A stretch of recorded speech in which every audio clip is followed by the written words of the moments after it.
ప్రాక్సీలు అవ్వట్లేదని especially అమీర్పేటలో చాలా institute మూతపడుతున్నాయి. ఇది నిజమా? సడన్గా ఏంటి అంటే అసలు ప్రాక్సీలు ఏంటి ప్రాక్సీలు అంటే మనందరికి తెలుసు ప్రాక్సీలు అంటే ఏంటి అనేది. సో ఇంటర్వ్యూలో ఒకరి బదులు ఇంకొకరు మాట్లాడుతూ ఉంటారు. ఇక్కడ ఇంకొక విషయం నేను మాట్లాడాలనుకుంటున్నాను. ఎక్కువగా తెలుగు స్టూడెంట్స్ ఫేక్ బెడ్ వెళ్తున్నారు అనేది రీసెంట్గా ఒక ఆర్టికల్లో ఒక పోస్ట్ చేయడం చూశాను. ఒక వీడియోలో కూడా చూశాను. తెలుగు వాళ్ళు అంటేనే మొత్తము ఫేక్ క్యాండిడేట్స్ ఉంటారు, ప్రాక్సీ క్యాండిడేట్స్ ఉంటారు, ఇలా మాట్లాడుతూ ఉన్నారు. సో ఫస్ట్ పాయింట్ ఏంటి అంటే ఖచ్చితంగా పూర్తిగా అబద్ధం. సో కొంతమంది హెచ్ఆర్లు ఒకవేళ ఇలా అనుకుంటే అది మీ పొరపాటు అవుతుంది. ఎందుకంటే చాలా genuine candidates so AP and తెలంగాణలో ఉన్నారు.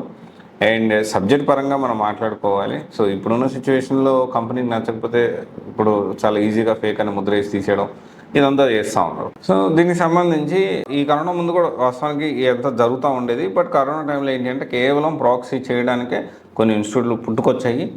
సో అయితే ఇక్కడ విషయం ఏంటి అంటే ఈ ప్రాక్సీ అనేది ఖచ్చితంగా ఇప్పుడున్న సిచ్యువేషన్లో అవ్వట్లేదని, ఎందుకంటే దానికోసం పెట్టారు. సో ఈ మధ్య కాలంలో ఏమవుతుంది, సో కంప్లీట్లీ బీజీవీ అనేది కొంత స్ట్రిక్ట్ అయిపోయింది. దానివల్ల ఏంటి అంటే ఫేక్ ఎక్స్పీరియన్స్ పెట్టి వెళ్ళడం అనేది దాదాపు అసాధ్యమే అనే కాన్సెప్ట్లో ప్రజెంట్ ఉన్నారు. అండ్ దాంతోపాటు అందరికి కూడా first opinion, second opinion, third opinion అని అంటే ఇంటర్వ్యూ రికార్డ్ చేసి తర్వాత సెకండ్ ఒపీనియన్ లిప్సింగ్ కరెక్ట్గా అవుతుందా లేదా అని సెకండ్ ఒపీనియన్, థర్డ్ ఒపీనియన్ తీసుకొని దాని తర్వాత ఒక డౌట్ వస్తే ఆఫ్లైన్కి ఇంటర్వ్యూకి పిలుస్తూ ఉన్నారు.